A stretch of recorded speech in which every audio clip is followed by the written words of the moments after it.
Magandang umaga sa lahat. Ngayong umaga ay babasahin po natin ang ika-35 kabanata ng Jeremiah at ang magbabahagi ng salita ay si Sir Tim.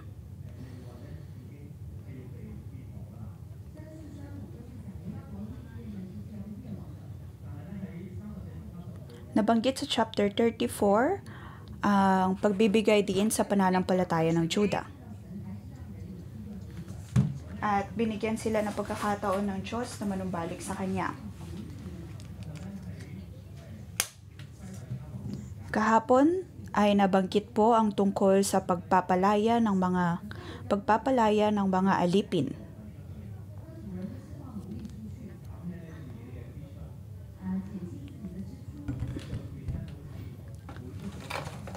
Nabanggit na kaya lamang ninais ni Zedekiah na palayain ang mga alipin ay dahil wala na silang pambayad sa kanila.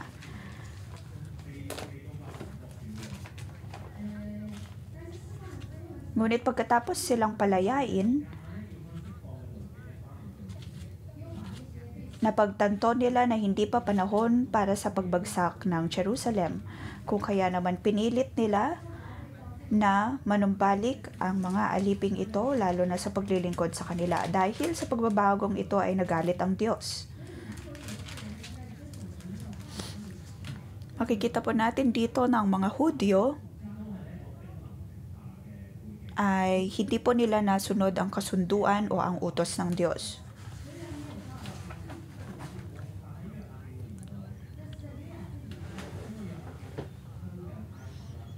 At sa chapter 35 nga, iyon ay napakahirap na pagkakataon, gayong hindi pa iyon ang tuluyang pagbagsak ng Jerusalem.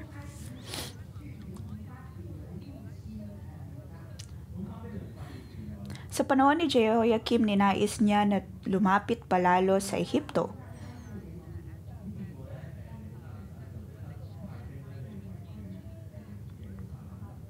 At para sa Babylon, nakikita nito ang ugnayan sa pagitan ng Ehipto at ng Babylon.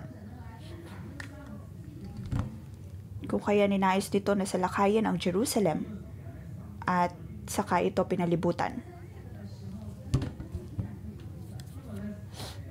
Ngunit sa pagkakataong iyon ay nabinigyan pa rin ng Diyos ang mga Israelita ng pagkakataon na manumbalik sa kanila. At dito sa chapter 35 ay mababasa po natin ang tungkol sa mga Rekabita.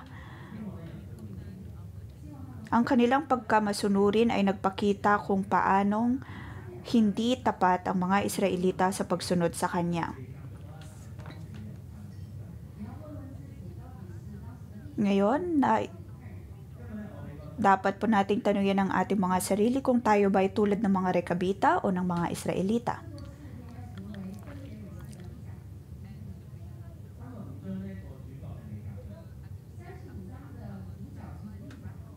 Pagtagumpayan ang bawat pagsubok at maging tulad ng mga Rekabita. Kung tutusin ay walang masyadong impormasyon tungkol sa mga Rekabita. Sila ay mula sa lipi ni Rekab. At ang mga Rekabita ay mula sa lipi din ni Caleb.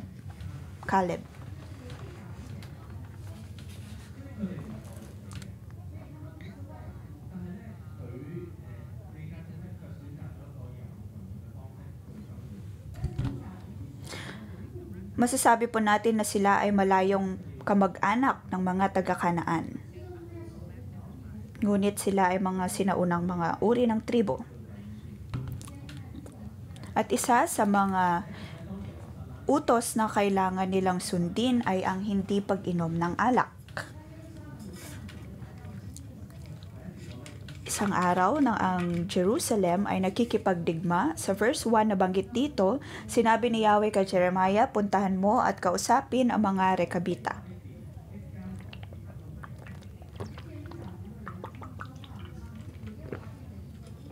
Pagkatapos ay dalhin mo sila sa isa sa mga silid sa templo at bigyan ng alak. Ito ang mensahe ng Diyos para kay Jeremiah. Kailangan niyang bigyan ng alak ang mga Rekabita. Saan nanggaling ang alak? O saan dadalhin ang alak? Ito ay dadalhin sa isa sa mga silid sa templo. At sa verse 3, nabanggit po dito, ayon sa verse 3, sumunod si Jeremiah, pinuntahan niya si Jazanias, anak ng isa ring nagngangalang Jeremias, na anak naman ni Halpinias, pati mga kapatid nito at ang buong angkan ng mga Rekabita.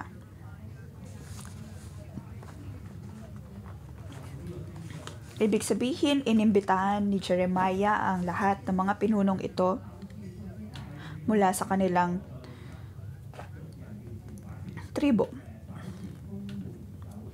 Magiliw na tinanggap ni Jeremiah ang mga Rekabita.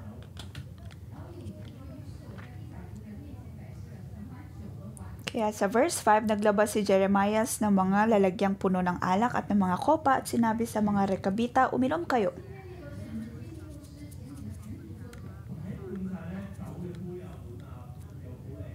Naiisip po ba natin kumbaga si Pastor Deborah ay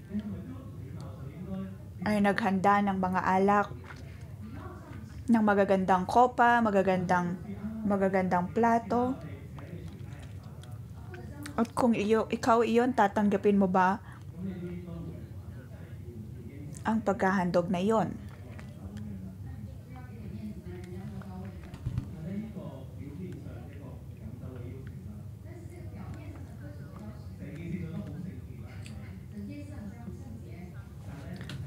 Ngunit ang ganitong uri ng imbitasyon ay nagmumukhang banal, ngunit kung tutuusin, ito ay pagsubok mula sa Panginoon para sa mga Rekabita. Ito ay para makita kung sila ba ay tapat nga sa salita ng Diyos. Unang talata dito ay mula verse 1 hanggang 11.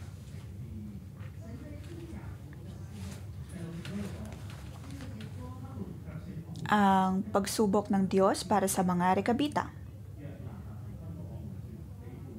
Sa verse 6, subalit sinabi nila, hindi kami umiinom ng alak sapagkat iniutos sa amin ni Jonadab, anak ng aming ninunong si Rekab, na huwag kaming iinom ng alak maging ang aming mga anak.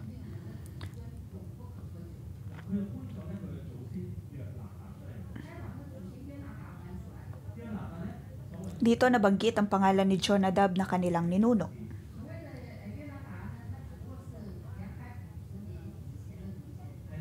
Kung tutusin, si Jonadab ay nagmula pa sa 240 taon na ang nakakalipas.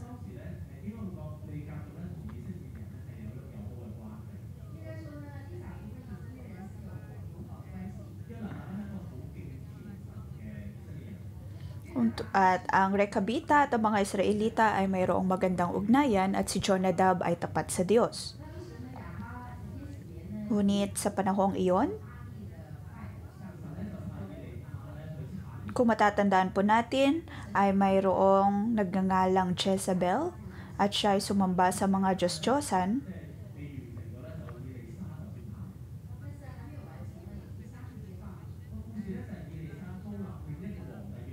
At bago pa man tuluyang nasira ang kaharayaan, si Elisha ay nagtatag o kaya'y pumili ng isa pang hari ng pangalan ay Jehu.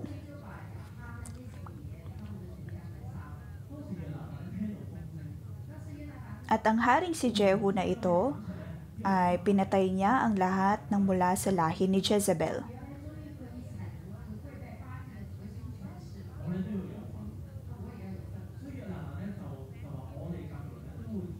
Narinig ito ni Jonadab at kanyang napagtanto na kanilang papatayin ang mga mula sa lipi ng mga sumasamba sa mga Diyos-Diyosan. At si Jonadab ay sumunod kay Jehu sa pagpatay ng mga taong sumamba sa mga Diyos-Diyosan. Dahil si Jonadab ay mayroong banal na takot sa Diyos.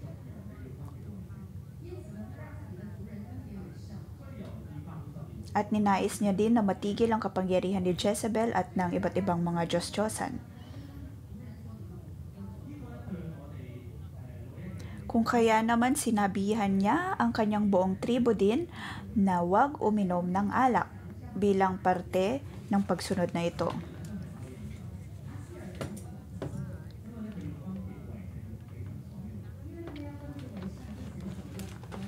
Ito'y may ihahalin tulad po natin sa mga Nazirita, mga taong ibinukod para sa Diyos. Sa verse 7, may nabanggit pa po dito na iniutos din niya na huwag kaming magtatayo ng mga bahay, magbubungkal ng bukirin, at magtatanim ng mga ubasan o bibili ng mga ito. Sinabihan niya kaming manirahan habang buhay sa mga tolda upang patuloy kaming naninirahan sa lupain na pinananahanan namin bilang mga dayuhan.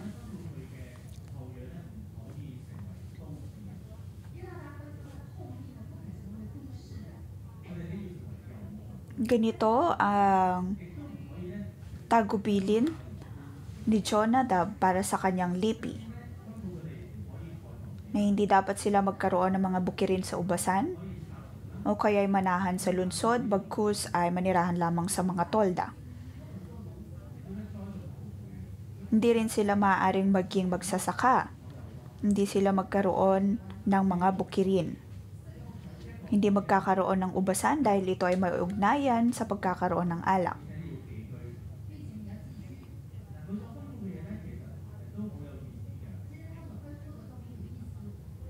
Kung tutuusin, may ibig sabihin ang lahat ng mga pag-uutos na ito ni Jonadab. Bakit hindi sila maaaring magbungkal ng bukirin? May mga Bible scholar na nakapagsabi na dahil sa mga panahong iyon, ay talamak ang pagsamba sa mga Diyos-Diyosan, lalo na kay Baal.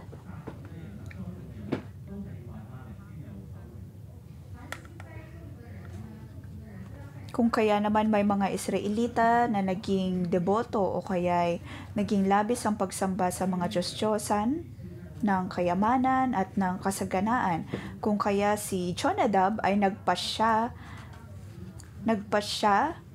na iwasan ang ganitong pagkakasala, kung kaya naman kanyang sinabihan ng kanyang mga lipi na huwag magbungkal ng mga bukirin.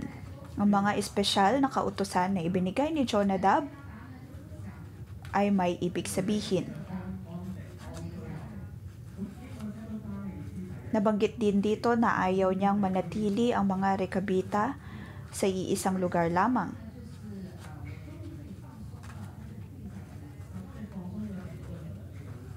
Dahil kung gayon ang mangyayari, sila ay mapupuno lamang ng kaginhawaan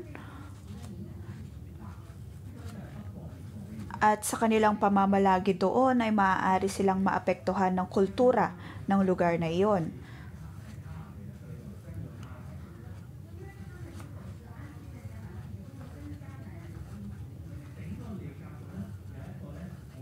At kung matatandaan po natin sa pamamalagi ng mga Israelita noon sa Kanaan, sila ay naimpluwensyahan ng mga kultura doon, kung kaya sila ay nagkasala sa Diyos. Ito ang dahilan kung bakit ninais ni Jonadab na sabihan ng mga rekabita na wag lamang mamalagi sa isang lugar. Hindi niya nais na sila ay mapabilang sa kultura na mayroon ng mga hentil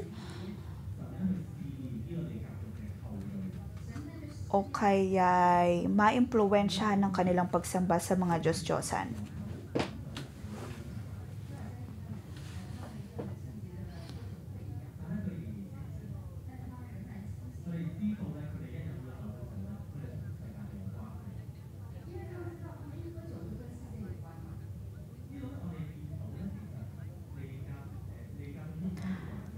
Dito nga sa chapter 35 ay makikita natin ang pagsubok pagdating sa pagsunod ng mga rekabita.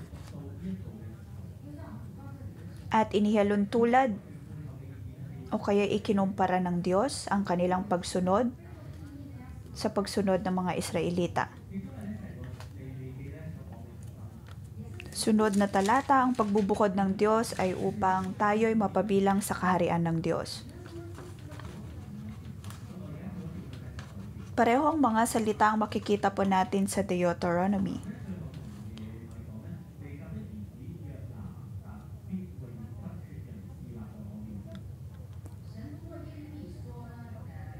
Sabi sa verse 19, ang lahi ni Jonadab na anak ni Rekab ay hindi mawawala ng isang lalaking mamumuno at maglilingkod sa akin.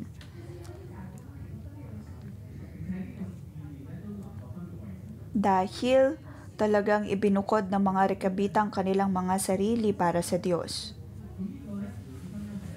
Kung kaya naman sila ay pinili din ng Diyos upang kanyang maging lingkod. At sinabihan na wala ni isang lalaki sa kanila ang mawawalan ng pamumuno.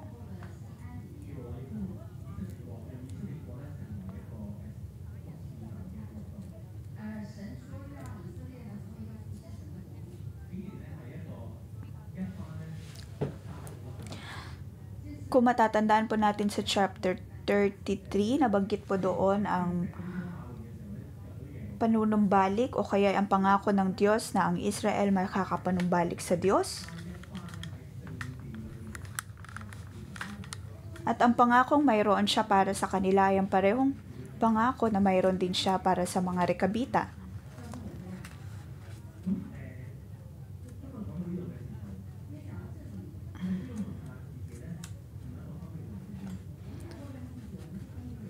Ngayong araw, kailangan po nating tanungin ang ating mga sarili kung tayo ba ay mga taong naibukod din para sa Diyos. Lalo na sa mga Levita, sa mga taong naglilingkod sa Kanya. Kailangan po nating siyasatin ang ating mga sarili na sa tuwing tayo ba ay sinusubok ay naroon na talagang ibinubukod natin ang ating sarili para sa ikapupuri ng Diyos. Halimbawa, tuwing ipinagdiriwang ng mundo ang Pasko, tayo ba bilang mga Levita, tayo na mga taong nagdiriwang ng Sukot, nagkakaroon ng Day of Atonement, atin bang tinitignang mabuti kung tayo rin ba ay nakikidalo sa mga selebrasyong ito? Kahit na nagsisi na tayo sa ating mga kasalanan, dapat pa rin po tayong maging maingat at siguraduhin na magkaroon ng banal na buhay para sa ikapupuri ng Diyos. Halimbawa, kung tayo naman ay nagtatrabaho sa marketplace, aling kultura ang sinusunod natin? Kultura ba ng mundo o kultura na itinuturo ng Biblia? Pagdating sa ating mga sarili, sa ating mga ugnayan, pagdating sa ating pamumuhay,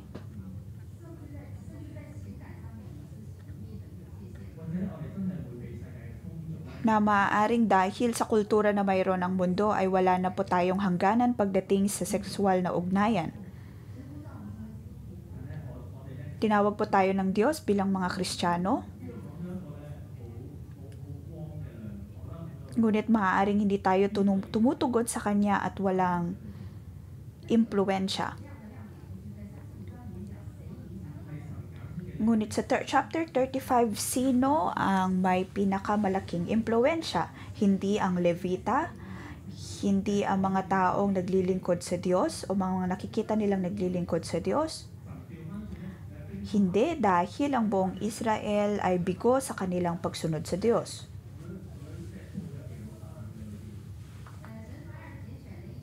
Bagkus ay pinili ng Diyos ang mga taong nanatili sa Jerusalem, gayong hindi sila ganun karangya at hindi sila kabilang sa mga taong nakikita sa templo, nakikita sa palasyo. Ngunit pinili pa rin ng Diyos ang mga taong ito, mga Rekabitang ito, dahil sa kanilang puso sa pagsunod.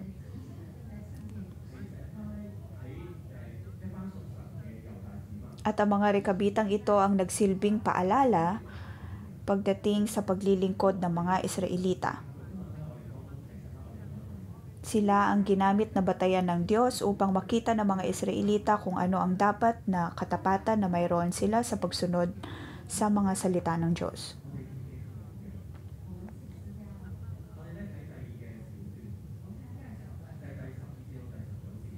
Atin pong tignan ang ikalawang punto sa kabanatang ito sa verse 12 hanggang 19.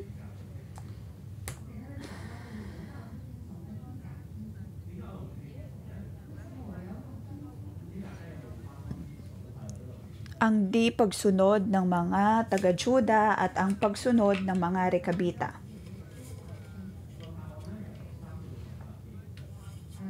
Mapapansin po natin dito ang ilang beses na pagbanggit ng salitang sumunod.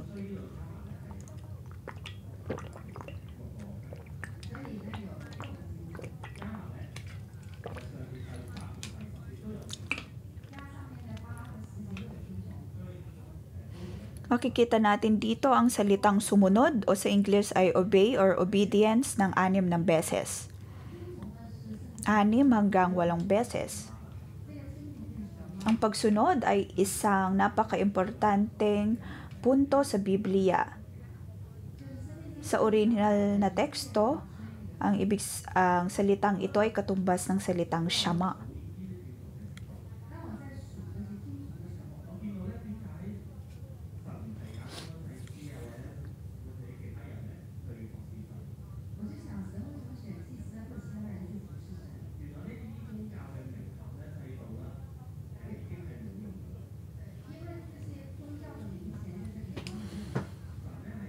Paano hindi pinili ng Diyos ang mga Levita at ang mga lingkod niya sa templo? Iyon ay dahil ang kanilang paglingkod ay tila walang katuturan.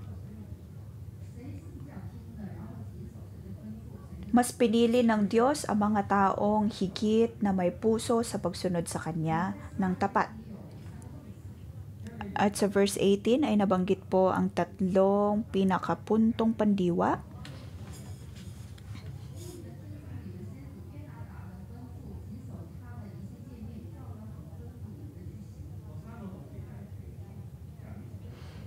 Mayroon pong 3 pinakapuntong pandiwa.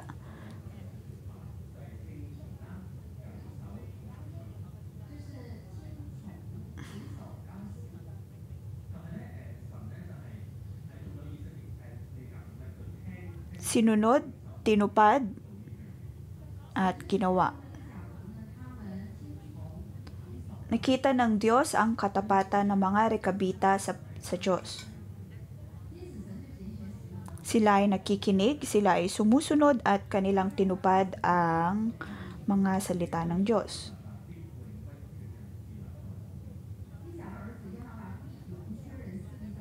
Kaya naman sinabi niya sa verse 19 na ang lahi ni Jonadab na anak ni Rekab ay hindi mawawalan ng lalaking mamumuno at maglilingkod sa kanya. Kung tutuusin, mapapansin po natin sa mga unang kabanata na hindi na pinili ng Diyos ang mga Levita at ang mga Israelita dahil sa katigasan ng kanilang mga ulo.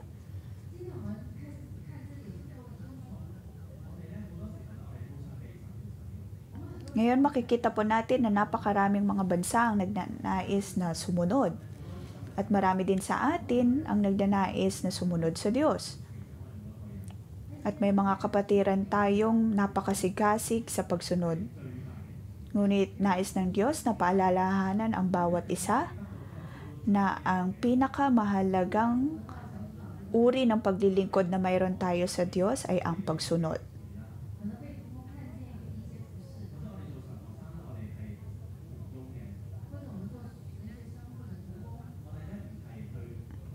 Tayo man ay Bible School student o kaya ay co-worker, ang tunay na paglilingkod ay hindi lamang sa mga ministry. Bagkus, dapat po nating maunawaan na ang pinaka-importanteng uri ng paglilingkod sa Diyos ay ang pagsunod sa Kanya. Dahil itinadagnan ng Diyos ang Kanyang iglesia at ang Kanyang otoridad. Dapat po natin siyasatin ang ating mga sarili, ang ating mga puso kung tunay bang alam natin ang mga salita ng Diyos, tunay bang sinusunod natin ang bawat niyang salita.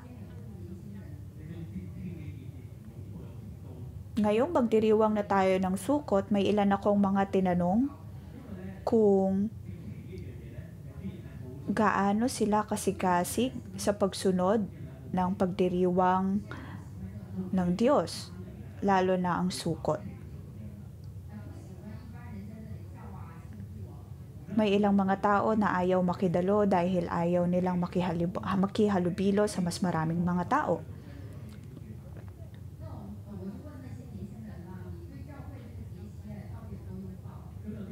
May mga cell members din akong tinanong na napakabata, na tinanong ko sila kung paano nila yayakapin o gaano sila kasigasig sa pagyakap ng kultura ng simbahan. Sinasabi nila na sakto lamang. Nagdanayas ako na makita silang sumagot ng may buong sigasig. Ngunit habang kausap sila, ako ay napaisip. Tayo po ba gaano tayo kasaya o kaya kasabik sa pagdalo ng pagdiriwang ng sukot? Dapat po nating maunawaan na nais ng Diyos na ipagdiriwang natin ang sukot na ito.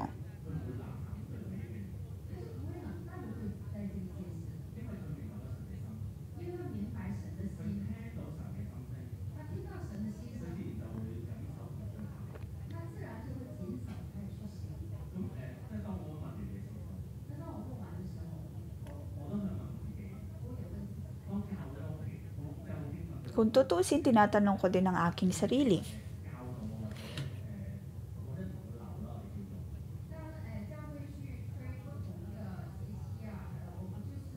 Sa pananabik ng iglesia sa pagdiriwang ng sukot, akin pong sinasabi ang daloy ng simbahan. Tayo bilang mga kapatiran, paano po natin niyayakap ang pagdiriwang na ito?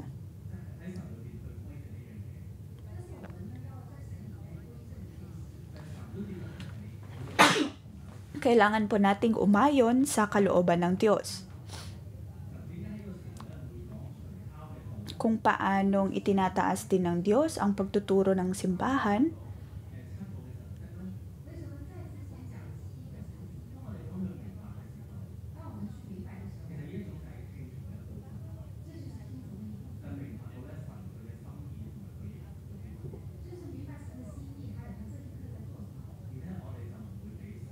tayo ay dapat na sumunod sa kalooban ng Diyos. Kung sinabi niyang hindi, tayo man din ay dapat na magsabi ng hindi at tumugon sa kung anong sinasabi niya.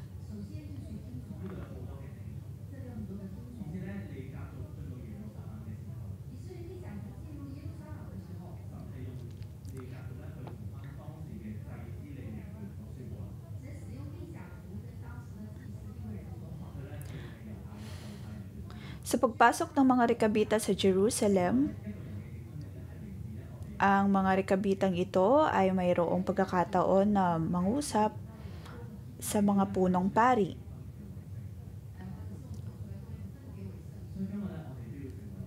At may mga pagkakataon na ito ang batayan ng tao kung ang tao ba ay mayroong impluwensya. At sa atin nga pong buhay, maaring ganito din ang batayan natin pagdating sa impluwensya na mayroon tayo.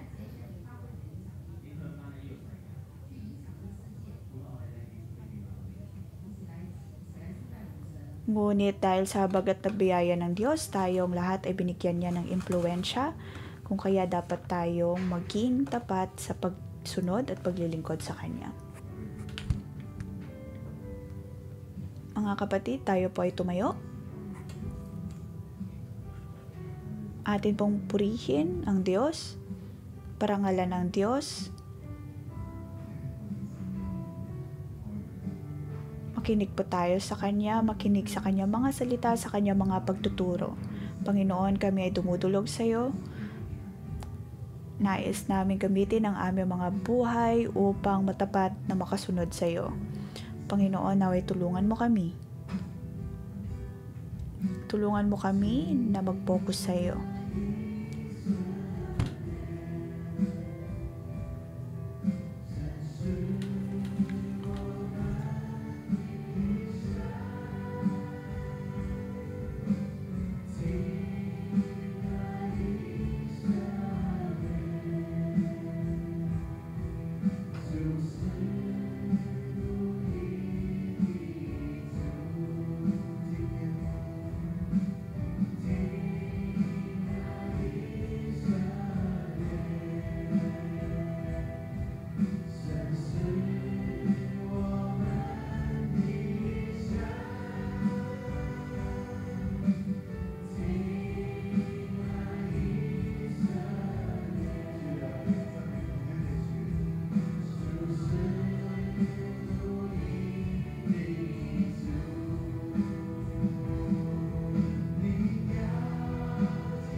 Panginoon, nais namin sabihin sa iyo na mahal ka namin.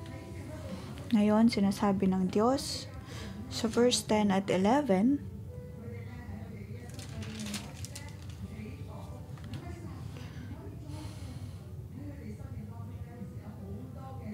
na ang mga rekabita ay hindi nagtanim, hindi nagkaroon ng sariling tirahan, ngunit sa buhay nila ay nagkaroon ng maraming mga pagsubok.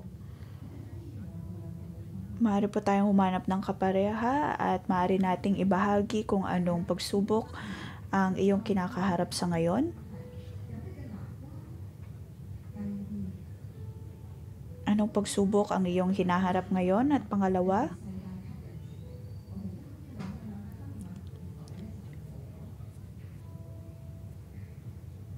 anong mga bagay sa iyong buhay o aspeto sa iyong buhay ang tila nahihila ng mundo?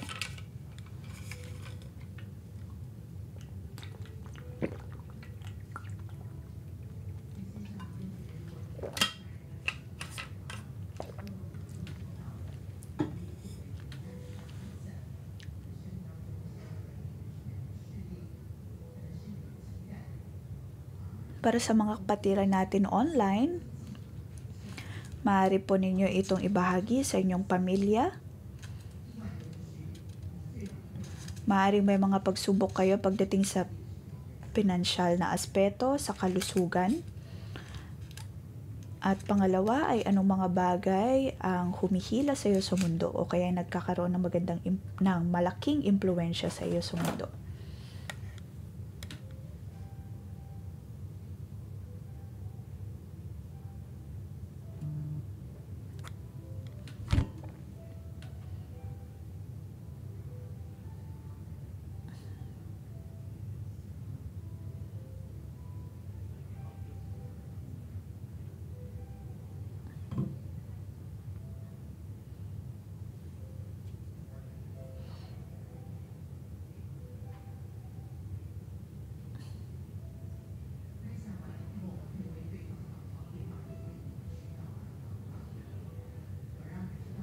Pagkatapos po nating magbahagi, maaari nating ipanalangin ang bawat isa.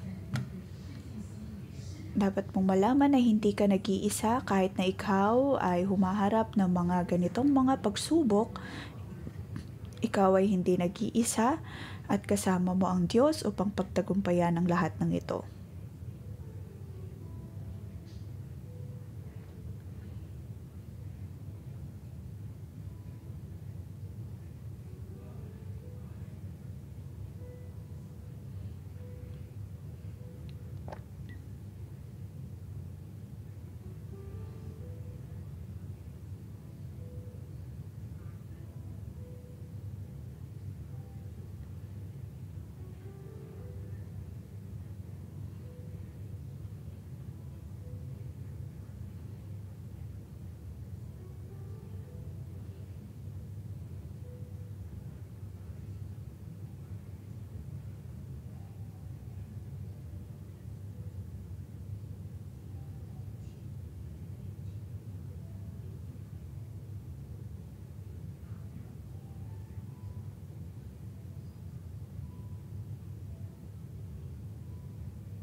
Panginoon, kami ay dumudulog sa iyo at nais namin sabihin sa iyo na kami ay narito.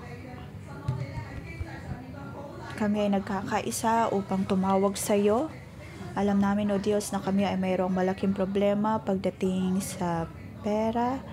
Naway tulungan mo kami, O Diyos, upang kami iligtas sa ganitong problema. Maging din sa kalusugan. May ilan sa amin na mahina, may sakit at karamdaman, may mga kamag-anak na may sakit. Panginoon, naway pagalingin mo ang bawat isa sa amin at maging ang aming mga kapamilya. Ipinapanalangin namin, O Diyos, na kami iyong iligtas.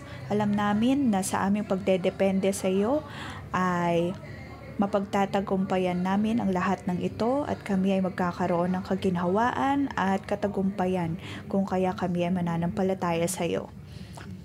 Panginoon, amin din pong ipinapanalangin ang mga kapatid namin online at on-site, sa mga kapatid na humaharap ng mga problema kahit anumang pagsubok ang kanilang nararanasan, maaaring problema sa pagnanasa ng mga mata, problema sa pera, may adiksyon pagdating sa pagtatrabaho, at masyadong naghahambol ng katagumpayan. Iba't iba ang aming mga pagsubok, ngunit kami ay dumudulog sa iyo. Lahat kami ay dumudulog sa iyo. Panginoon, naway kahabagan mo kami at bigyan ng katagumpayan. Tulungan mo kami, O Diyos, na may ibukod ang aming mga sarili at ang aming mga buhay para sa iyo. Patuloy mo kaming tulungan, O Diyos, na makaalis sa kadilimang ito ng aming mga buhay. Ngayon ay amin pong nais imbitahan ang lahat kung kayo ay lingkod ng Diyos, full-time co-worker, Bible school student, mga cell leader, at kayo ay naglilingkod sa Diyos. Maaari po kayong tumayo.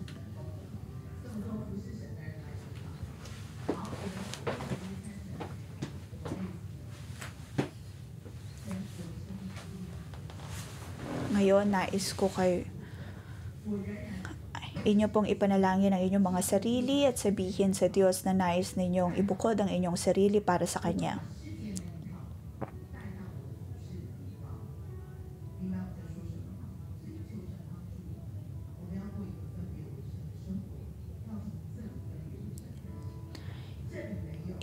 Ipanalangin na magkaroon ng determinasyon na ibukod ang sarili para sa Panginoon, na magkaroon ng tamang pag-iisip at naaangkop na paggawa. Para sa mga kapatid nating nakaupo lamang, maaari po ninyong ipanalangin ang mga taong ito na naglilingkod sa Diyos. Tulungan silang manalangin na mapagtagumpayan nila ang kayabangan at mapagtagumpayan ang mga pagsubok na ito sa buhay. Para sa mga kapatid natin online, maaari po ninyong ipanalangin ang mga taong ito na naglilingkod sa Diyos, mga kapatiran nating naglilingkod sa Diyos.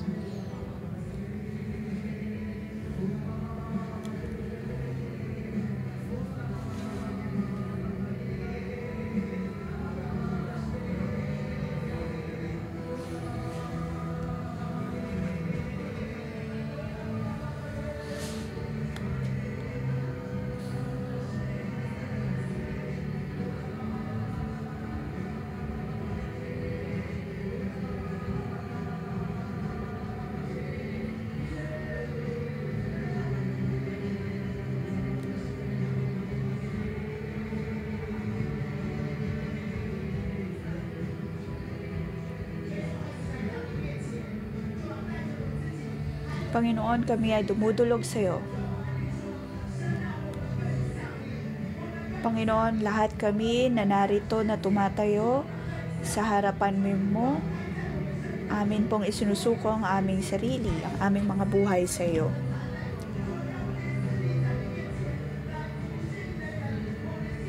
Panginoon, sa aming pagtindig sa iyong harapan,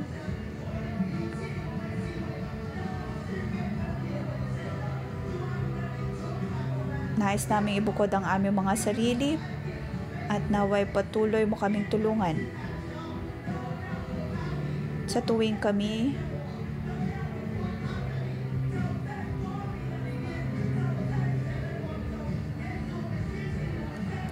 ay magkakaroon ng determinasyon na lumakad sa liwanag ng Diyos. Sa ngalan ni Jesus, Amen.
Mga kapatid, sa kabanatang ito, sinabi ng Diyos na Kanyang pipiliin ang mga taong ibinubukod ang kanilang sarili para sa Kanya.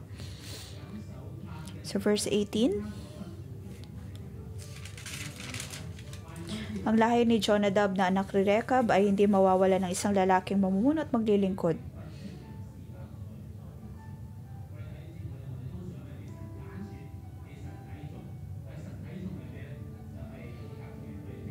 Naniniwala ako na lahat po tayo ay nais natin na gamitin tayo ng Diyos. Nabasa po natin ngayong umagang tungkol sa mga Rekabita kung paanong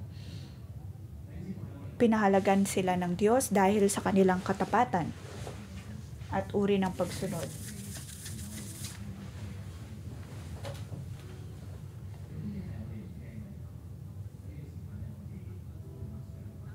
Tayo po ba sa ating buhay dumating sa mga pagkakataon na ayaw nating sumunod sa Diyos, ayaw nating sumunod sa mga otoridad na Kanyang inilagay para sa ating buhay? Siyasatin po natin ang ating mga puso.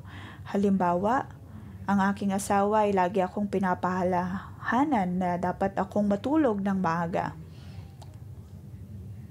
Ngunit dahil ayaw kong makinig sa kanya, napagtanto ko na ang aking kalusugan ay hindi na kasing ayos ng dati. Kaya naman mga kapatid, dapat po nating siyasatin ang ating mga buhay, ang ating mga puso, kung tayo po ba ay may ganitong ugali na hindi sumusunod o kaya hindi nakikinig sa pagpapaalala ng Diyos at maging ng ibang tao.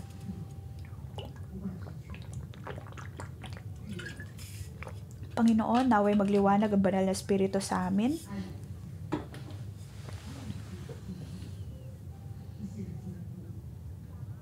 Madalas tuwing kami ay pinapayuhan ng aming mga pinuno, ng aming mga pastor, ng aming mga cell leader ay ayaw naman makinig.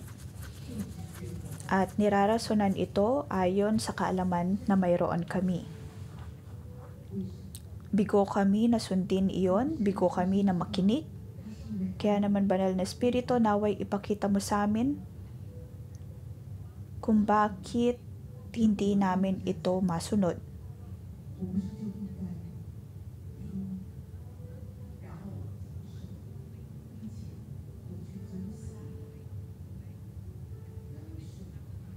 Siyasatin po natin ang ating mga puso.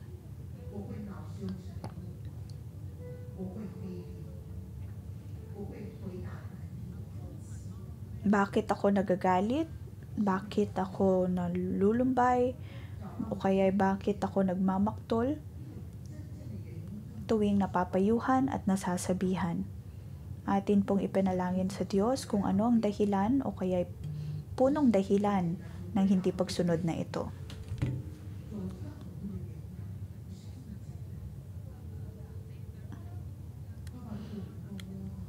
Ayaw lamang po nating tumigil sa pagkakataon na patawad o Diyos dahil ako'y hindi sumusunod. Ngunit dapat nating maunawaan kung ano ang punong pinanggalingan ng problemang ito.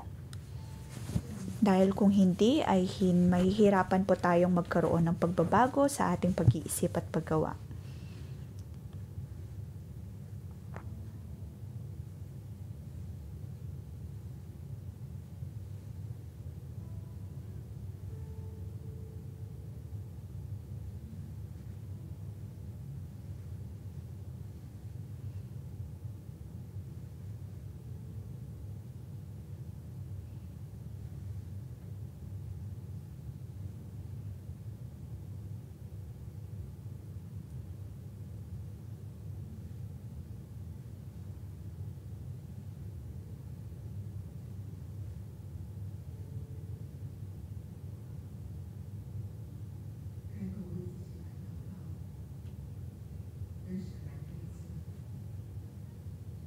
Atin pong ipanalangin ang ating mga sarili.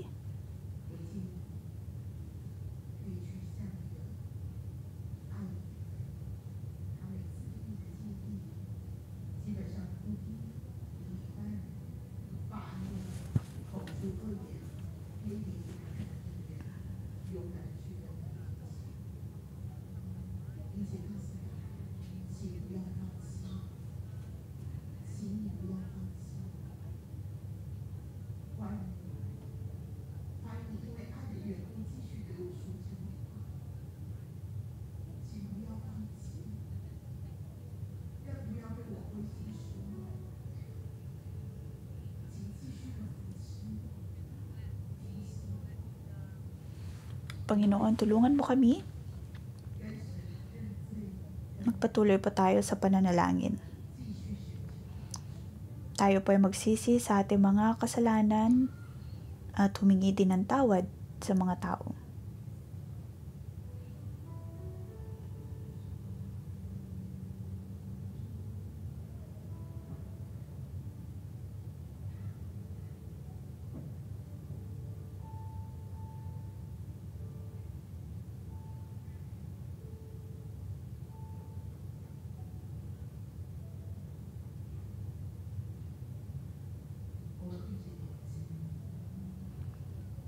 Pikit po natin ang ating mga mata.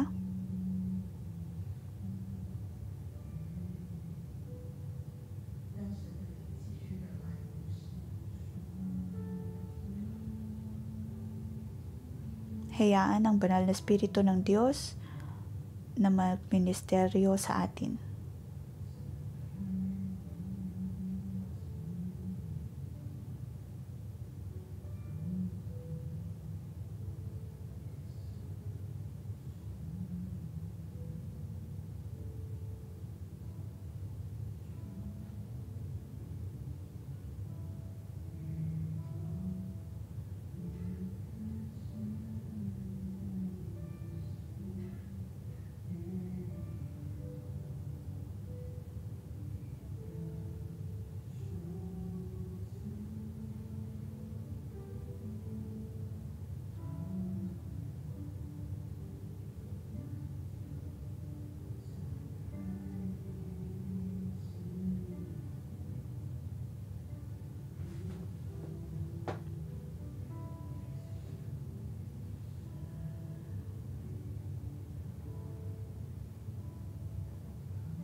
Panginoong Yesus, kami ay dumudulog sa iyo.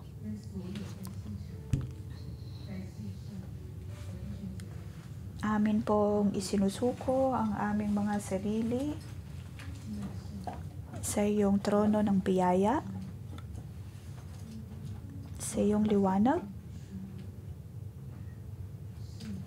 Nais po namin sabihin sa iyo na naway patawarin mo kami sa aming mga kasalanan, patawarin mo ang aming kayabangan, ang aming pagmamataas. Patawarin mo kami, O Diyos, kung lagi kaming nagmamaktol. Pagkatawarin mo kami sa hindi namin pagkakaroon ng tengang nakikinig. Pagkatawarin mo kami, O Diyos, kung kami lagi nagdadahilan at lagi namin sinasabi na kami ang tama, na ang mali ay sa ibang tao lamang. Patawarin mo, O Diyos, ang aming kayabangan, ang aming hindi pagsunod,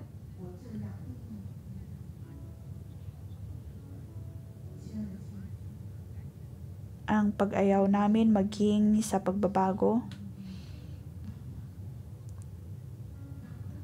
Panginoon, lahat kami ay dumudulog sa iyo.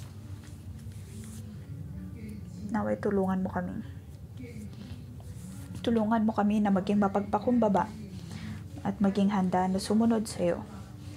Buksan mo ang aming mga puso, buksan mo ang aming mga mata, na makita ang iyong puso, maunawaan ang pag-ibig maging ng mga taong nais kaming payuhan at tulungan.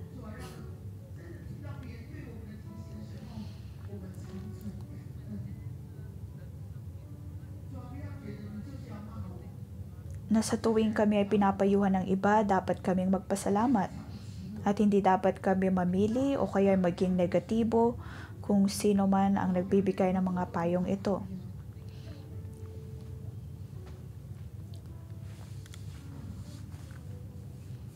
Panginoon, sa aming pagdulog sa iyo, naway tulungan mo kami. Na magkaroon kami ng mapagpakumbabang puso tulad ni Jesus.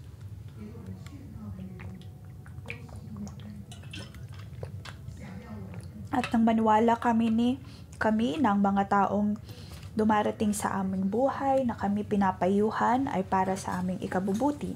Tulungan mo kami, O Diyos, na maging mapagpakumbaba at nang makinig sa mga payong ito. Tulungan mo kami, O Diyos, na maunawaan na ang lahat ng ito ay para sa aming ikabubuti. Panginoon, kami ay dumudulog sa iyo sa pangalan ni Jesus. Amin pong pinagpapala ang mga kapatirang ito. Nais ko kayong pagpalain na sa umagang ito,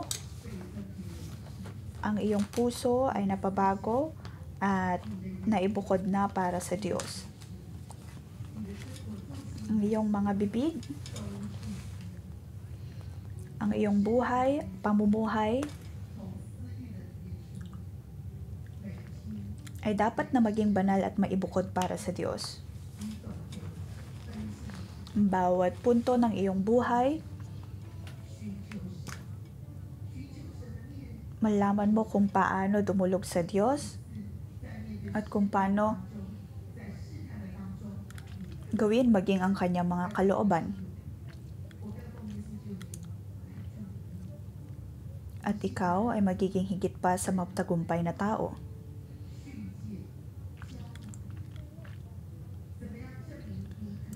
Aking pinagpapalang bawat isa na kayo'y magkaroon ng puso na handang maturuan, handang makinig, handang tumugon sa mga payo ng mga otoridad, maaring ng iyong asawa, ng iyong mga kaibigan, mga kapamilya. Sa tuwing tayo ay handa na gawin ito, ay atin pong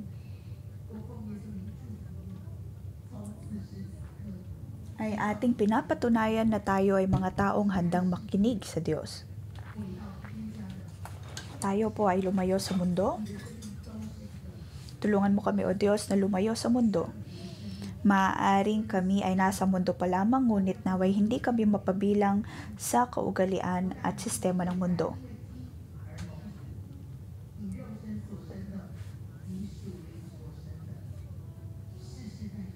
Na dahil sa ating katapatan at pagsunod, ang ating mga susunod na lahi ay pipiliin din ng Diyos, magmamahal sa Kanya at maglilingkod sa Kanya.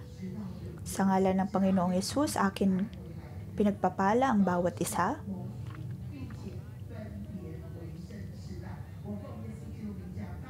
na ang inyong oras ay laging pagpapalain ng Diyos, ang iyong panahon ay pagpapalain niya hanggang sa kanyang muling pagbabalik. Sa ngalan ni Jesus, Amen. Dito po nagtatapos ang ating pang-umagang debosyon. Magandang umaga.